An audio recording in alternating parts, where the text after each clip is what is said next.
योनिषु जनित्वा केनापि भाग्य विशेषेण इदानीं मनुष्य जन्म प्राप्तवतः मम जन्म प्रभृति एतत् क्षणपर्यन्तं कृतानां नवविधानां महापातक उपपातक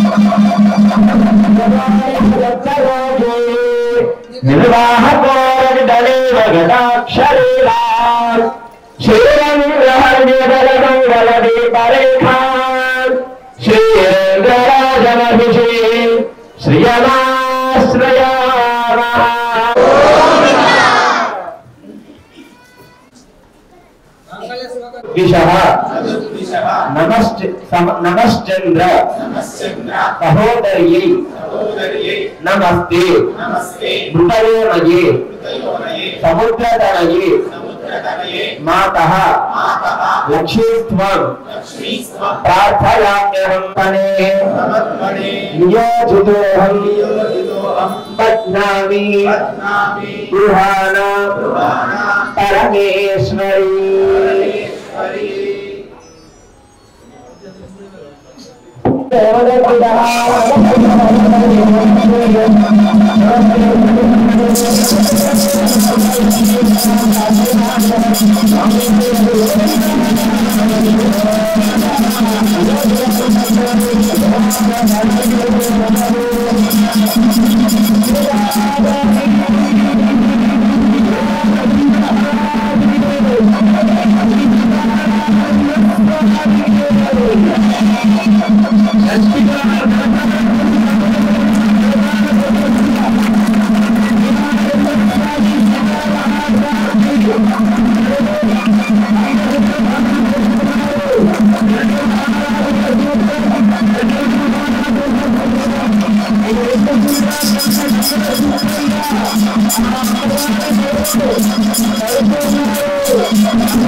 कल्याणम मांगल्यधारणे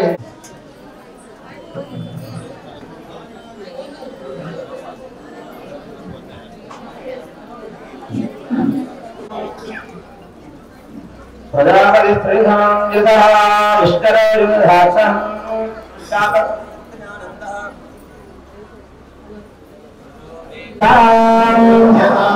गोविंद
అదేవిధంగా ముత్యాలు గోడి తలంబ్రాలు కలిపి స్వామివారి ప్రత్యేకంగా గోడి తలంబ్రాలుగా చేసుకొని స్వామి అమ్మవారికి సమర్పణ చేస్తున్నాం. ఆటిని తిలకించి స్వామి అనుగ్రహం పొందండి.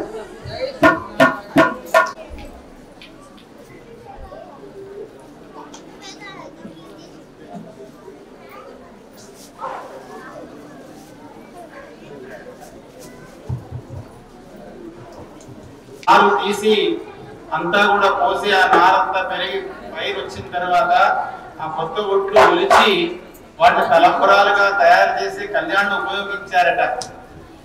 మరి కళ్యాణంలో తలంబరాలు పోసుకోవడానికి అసలు ప్రధాన ఉద్దేశం ఏమిటి? వచ్చే వధువుని ధాన్యలక్ష్మిగా భావిస్తారు. అంటే ఆ వరుడు ఆ వధువు మీద ఆ కొత్త తలంబరాలు, కొత్త బియ్యంతో తయారు చేస్తారు తలంబరాల్ని. చైత్ర మాసంలో ఉండేటువంటి ఆ ఒడ్డును ఒలిచి తలంబరాలుగా తయారు చేసి ఆ వివాహ సమయంలో ఆ వరుడు మీద కొయ్యటంలో యొక్క ప్రధాన ఉద్దేశం ఏంటంటే, నీవు అదే విధంగా నాడు ఈ సంప్రదాయాన్ని కొనసాగిస్తూ వైభవంగా ఈ తలంబరాల కార్యక్రమాలు చేశారు. అందుకే స్వామివారు తగ్గట్టుగా ముత్యాల తలంబరాలు, సహజంగా తలంబరాలు కూడా అర్చక స్వాములు ఆ ఇరువురి మీద కూడా ఒకరి మీద ఒకరు పోసుకుంటూ ధనధాన్యాలతో ఈ దేశం సుభిక్షంగా లోకా సమస్త సుఖినో భవంతు అన్న విధంగా ఉండాలని అర్చక స్వాములు మనందరి తరపున కూడా ఎవరెవరే ఏ రకమైన తలంబరాలు ఇచ్చారు అవన్నీ కూడా మన పక్షాన ఆ మిథిలానగర కళ్యాణానికి సమర్పిస్తూ ఉన్నారు.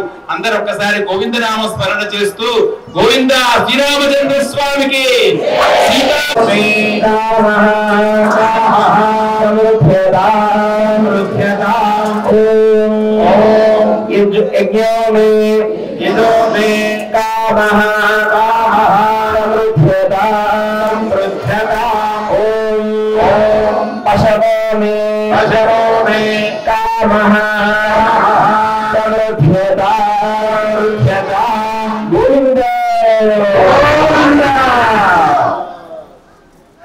పోస్తున్నారు.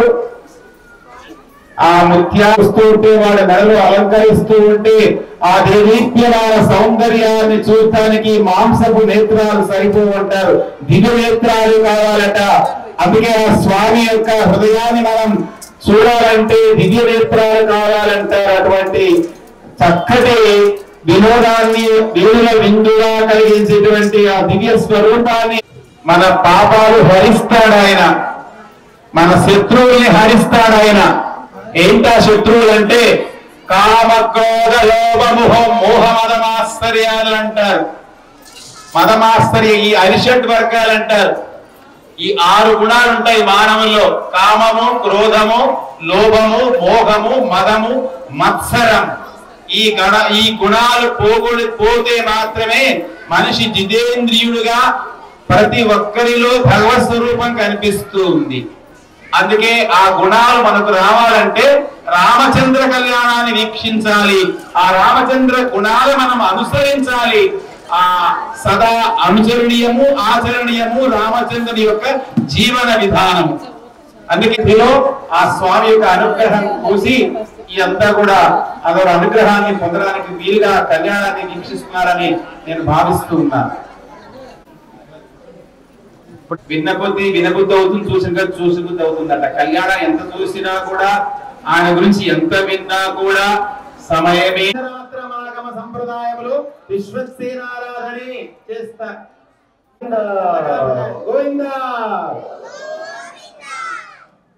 అందుకే రూపంగా కనిపిస్తారట. అక్కడ తనాపర భేదం అంటూ లేదు. ఈ భవబంధాలు ఏవి అక్కడ ఉండవు. కృష్ణుడు లాంటి వాడు తన భక్తులను వాడు పీడించారు. వాళ్ళ సంహారం కోసం మన అందుకే యస్యద్విరద వక్త్రాద్యాః పారిషద్యాః పరశ్యతం కలగకుండా ఎటువంటి ఇబ్బందులు లేకుండా మన కార్యం సఫలం కావాలంటే మనసులో విశ్వక్సేనను తలచుకొని కార్యాన్ని ఆరంభించాలి. కాబట్టి అర్చక స్వాములు చక్కగా ఆరాధన కలశాన్ని పెట్టి కలశం మీద పూర్ణ పుష్పాన్ని పెట్టి అర్చన చేశారు. పుణ్యాహవాచనం కూడా చేస్తూ ఉన్నారు. పుణ్యాహం అంటే మంచి రోజు అని అర్థం. వాచనం అంటే చెప్పడం. పుణ్యాహవాచనం అంటే ఏంటి, అసలు ఎందుకు చేయాలి పుణ్యాహవాచనం? మీరు చాలా మంది అనేక రకాలైన పుష్పమాలలు వస్తువులు తెచ్చి ఉంటారు. దేవుడికి చక్కగా ఒక పట్టు వస్త్రం తీసుకురావాలని అవన్నీ కూడా గట్టివేళ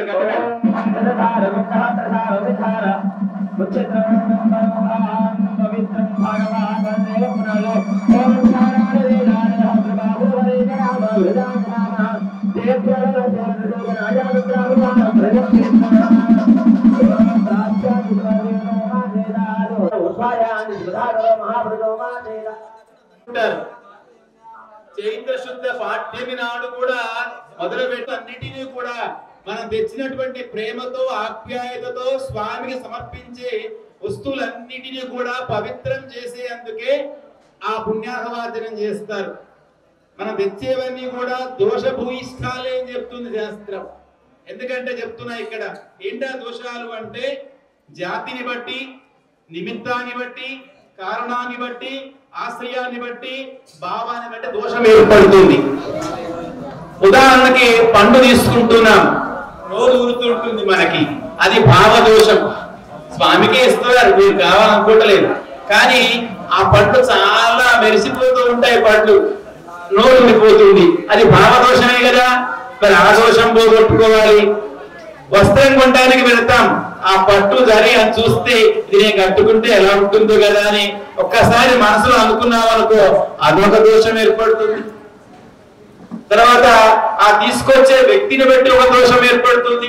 ఇలా 5 రకాల దోషాలు జాతి, భావ, కారణ, ఆశ్రయాన్ని. ఎవరిని ఆశ్రయం తీసుకొచ్చినావో అంటే మనం తీసుకునే వస్త్రాలకు ధనం సమీకరించుకుంటాము. ఆ ధనం ఇచ్చిన వాడు ఏ భావంతో ఇచ్చినాడు, వాడి సంపాదన అంతా కూడా అది ధర్మమో అధర్మం మనకు కూడా తెలియదు కదా. మరి దా దోషం ఎలా పోతుంది? సో ఇన్ని రకాల దోషాలు పోగొట్టడానికి చేసేటువంటి వాచనే పుణ్యాహ వాచనం. నిజంగా మంచి రోజు, ఆ మంచి రోజుగా నిర్ణయం చేయాలి అంటే ఆ వేద మంత్రాల చేత అర్చక స్వాములు పుణ్యాహవాచనాన్ని కార్యక్రమం చేపట్టారు. ఆ కలసంలో తీర్థం పోసి పొండరీకాక్షాయ పుండరీకాక్షాయ పుండరీకాక్షాయ అంటూ ఆవాహన చేసి ఆ యొక్క తీర్థాన్ని మనం తెచ్చినటువంటి అన్ని పదార్థాల మీద కూడా సంప్రోక్షణ చేసి మనకు ఆ దోషాలు లేకుండా పోగొడతారు అర్చక స్వాములు. అటువంటి దివ్య కార్యక్రమాన్ని మన అర్చక స్వాములు చక్కగా నిర్వహిస్తూ ఉన్నారు.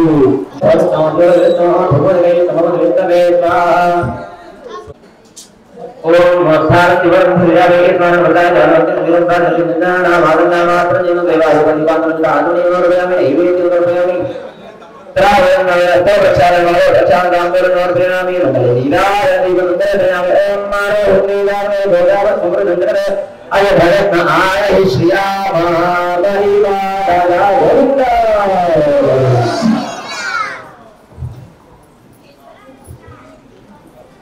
ఆరాధించినప్పుడు మనం దర్శనం మాత్రమే చేసుకోవాలి.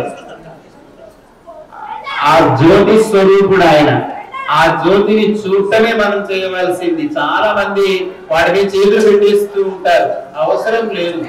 స్వామి ఆ స్వామికి ఇలా చూపిస్తారు. మరి దృష్టి దోషం తగలకుండా స్వామికి ప్రతిసారి ఆరా చూపిస్తూ ఉంటారు. అది స్వామికి మంగళం కలగాలని చేస్తూ ఉంటారు. అటువంటి జ్యోతి దర్శనం మనం చేసుకుంటేనే మన నేత్రాలకి చక్కగా ఆనందం కలుగుతుంది. అందుకే ఆనంద స్వరూపుడు జ్యోతి స్వరూపుడు అని మనం చెప్తూ ఉంటారు. ఇక్కడ ఒక విశేషం చెప్పాలి. మన అర్చక స్వామి తిరుమలాచార్య ఆ విగ్రహాలు ఎంత అందంగా అలంకరించారు. రక్షాబంధనం జరుగుతున్నది.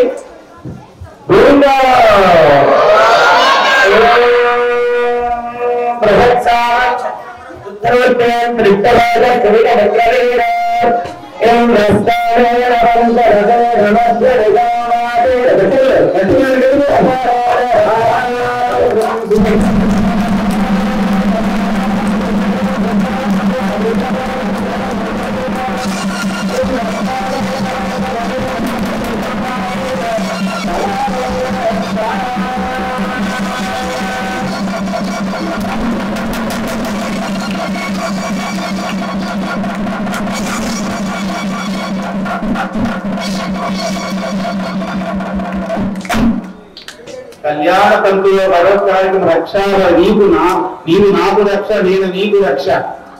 భార్యాభర్తలు మన మానవ కళ్యాణాల్లో దేవ కళ్యాణంలో ఎలా జరుగుతుంది, వాళ్ళ రక్షణ చేసుకునేది మన ఇద్దరు కలిసి లోకాన్ని రక్షిద్దాం.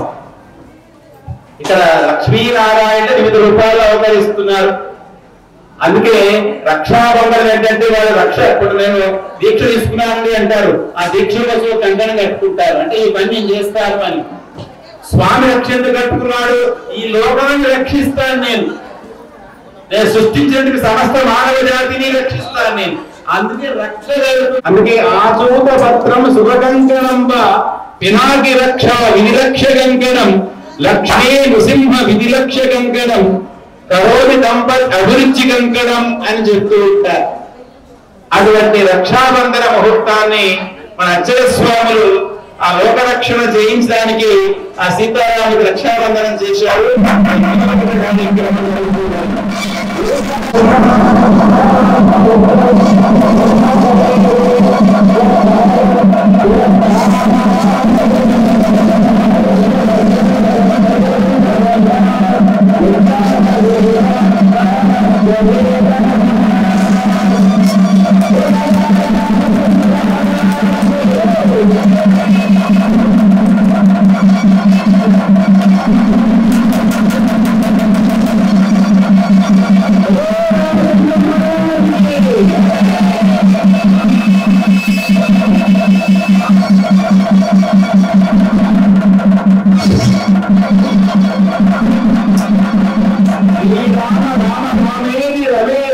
మనోరమి సహస్రనామ తత్తుల్యం రామనామవరాణే అంటారు.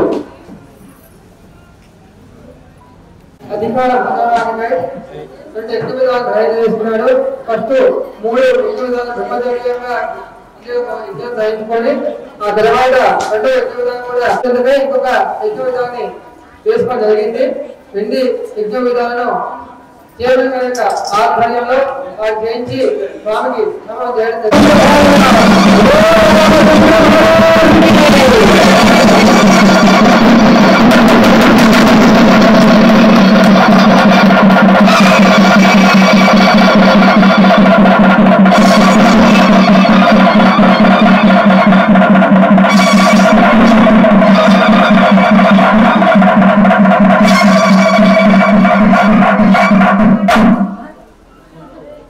యజ్ఞోపవీతం పరమం పవిత్రం ప్రజాపదే సగజం పురస్కారాయుష్యవక్రం మృతమింద్రయుక్తం యజ్ఞోపవీతం బలమస్తు తేజః.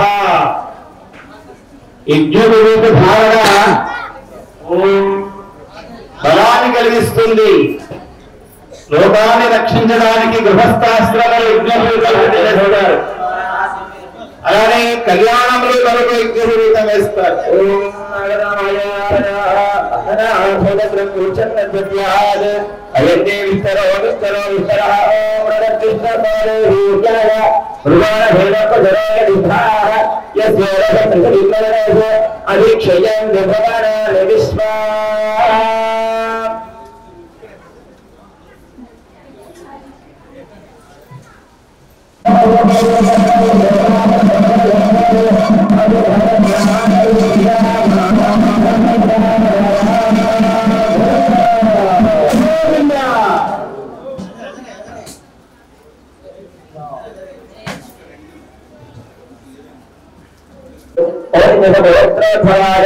శ్రీరామచంద్ర బ్రహ్మణే రాజా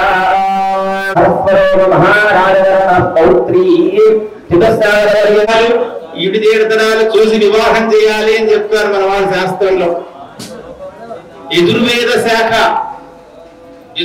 శాఖాధ్యాయిని వాసిష్ఠ మైత్రావరణ కౌండిని శ్రేయాశ్రేయ. ఇక్కడ యజుర్వేద శాఖలో శ్రీరామచంద్రుని యొక్క ఋషులు ఇక్కడ ప్రవరంలో 5 ఋషులు చెప్పారు. పర వ్యూహ విభ అచ్చావతార అంటారు. 5 ఋషులకి ఈ ప్రబల వర్తిస్తున్నది. ఇక్ష్వాకు వంశోద్భవుడైనటువంటి శ్రీరాముడు రఘుమహారాజ బర్మణో నత్రే మునిమనవు అజ మహారాజ బర్మణ పౌత్ర. అజ మహారాజుకి మనోడైతాడు. దశరథ మహారాజ పుత్ర సాక్షాత్తుగా దశరథ మహారాజు యొక్క పుత్రుడు శ్రీరామచంద్రుడు అన్నమాట. ఈయన వంశానికి ఋషులు 5 పర వ్యూహ విభవ అంతర్యామి అర్చావతార. మనకు అర్చావతారంలో మన కళ్యాణం చేస్తూ ఉన్నాం. అట్లానే సీతాదేవి ప్రవరుడు అనుసంధానం చేస్తూ యజుర్వేద శాఖాధ్యాయిని గౌతమత్రయాశ్రేయాన్ని అనుసంధానం చేశారు. అట్లానే ఋషులు చిత్ అచిత్ ఈశ్వరుడు అని చెప్తారు. ఈ యొక్క సీతాదేవి యొక్క ఋషులు ప్రవరులు చెప్తూ చంద్రవంశ ప్రదీపిక అన్నారు. ఇక్కడ ఇక్ష్వాకు అయితే ఇక్కడ చంద్రవంశ ప్రదీపిక నిమి వంశం అద వీళ్ళది. సీతారాం విదురానగర్ అంతా కూడా నిమి వంశస్థులు. స్వర్ణరవ మహారాజ వర్మణహనత్రీ స్వర్ణరవ మహారాజు యొక్క ముని మనవరాలు. రస్వరోమ మహారాజ మనః పౌత్రీ జనక మహారాజ పుత్రీ శ్రీ సీతానామ్ని సాక్షాత్ లక్ష్మీ రూపిణి. ఎక్కడ కళ్యాణం చేసినా కూడా ఇక్కడ సీతాదేవి కళ్యాణమే కనుక మనం లక్ష్మీ స్వరూపి అంటాం. లక్ష్మీదేవి సీతగా అవతరించింది కాబట్టి అందుకే మనం ఇక్కడ లక్ష్మీ పూజ చేసినప్పుడు మనకి ఇక్కడ మానసినప్పుడు కళ్యాణం చెప్పినప్పుడు మన లక్ష్మీ అష్టోత్తరమే చూస్తాం. ఇక్కడ అంటే లక్ష్మీదేవే రకరకాలుగా మనకి ఇచ్చేస్తుంది.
చూసుకుంటూనే ఉంటారు. అందుకే తెర పట్టారు. ఎప్పుడు తెర తీస్తారా చూసుకుందామా అని.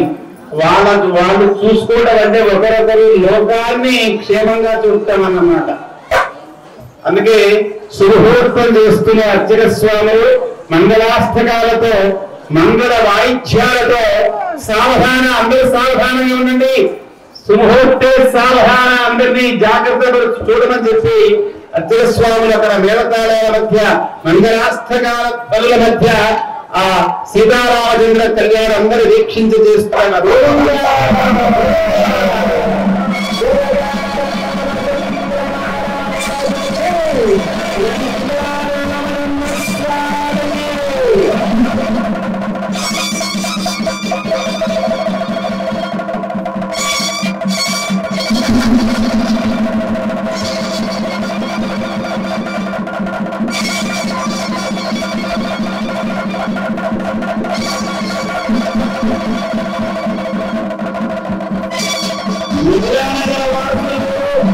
ఆ గురువు మీద చప్పట్లు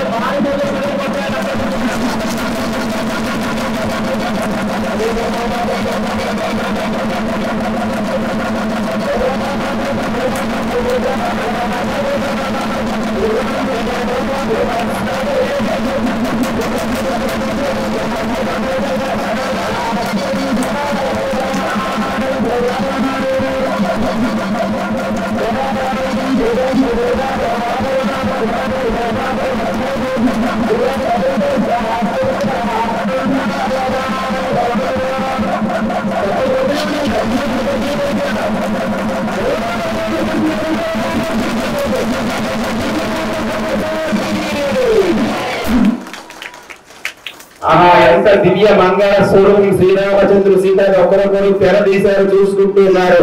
మన అర్చక స్వాముల అలంకరణ చూస్తే మనకి ఆ స్వామి తప్ప అంత దివ్య మంగళ స్వరూపం శ్రీరామచంద్ర స్వామిని. అటువంటి స్వామి ఎంత అందంగా అలంకరణ చేశారంటే ఆ అర్చక స్వాములు ఆ అందాన్ని మనకు తిలకింపజేస్తూ ఉన్నారు. ఆ దివ్య మోహన సుందరాకారుడు అంటే సర్వ దీర్ష అందాలు చూసినట్టే. అందుకే ఉంటాయి, నదులు ఉంటాయి, ఎన్ని పర్వతాలు ఉంటాయి, అంతమంది సాక్షిగా మన కళ్యాణం నెరవేరుతున్న ఉత్సవాన్ని మనం కొద్దిసేపు ఉంటే మనం చూడబోతాం.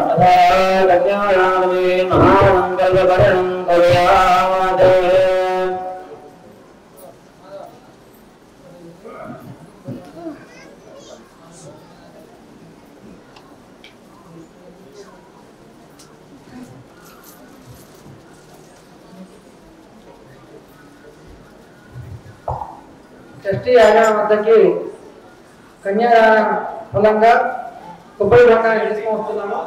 అందరూ షష్ఠీ యాగం వారిని సృష్టించండి. సృష్టించిన తర్వాత దేవుడి యొక్క హస్తం ద్వారా కన్యాదానాన్ని మంత్రపూర్వకంగా జయాలు వదిలిపెడుతూ కన్యాదాన సమయంలో మీ వద్దకు స్వామి ఒక గంప పట్టుకొని వస్తారు. మీ చేతి కొన్ని అక్షరాలు ఇస్తారు.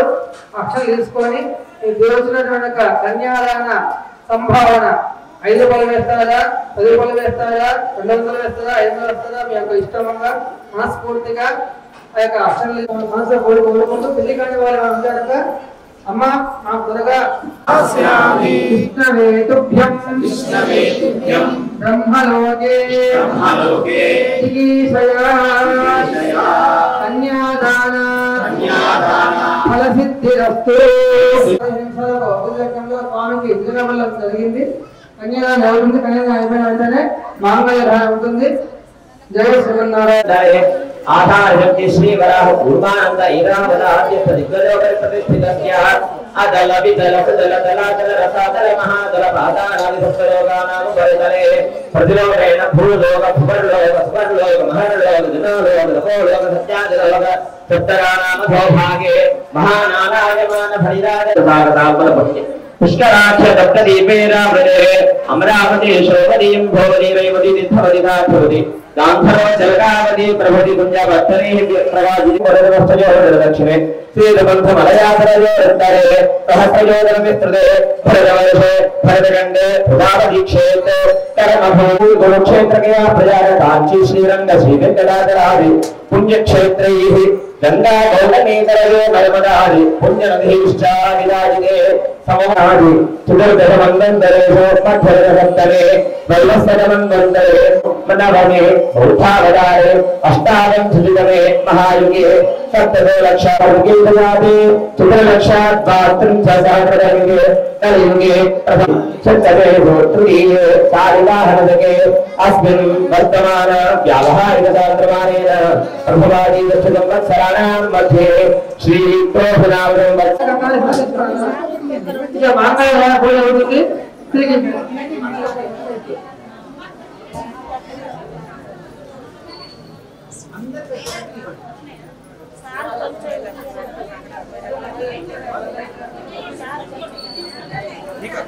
ఏంటంటే స్వామి ఏకాగ్రత పెట్టి ఏం మాట్లాడకుండా ఉండటమే కంకణ ఉద్దేశం.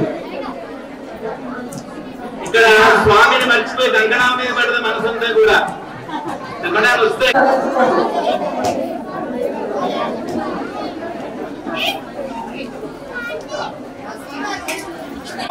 ఇక్కడ 7 భూలోక భువర్లోక జనోలోక తపోలోక సత్యలోక ఊర్ధ్వలోకాలు 7 ఉన్నాయి. విజయలక్ష్మీ రామదే సహ కుటుంబానాం కలిమిల గోత్ర గోత్రకు సంపద మాధవీ రామదేయస్య సహ కుటుంబ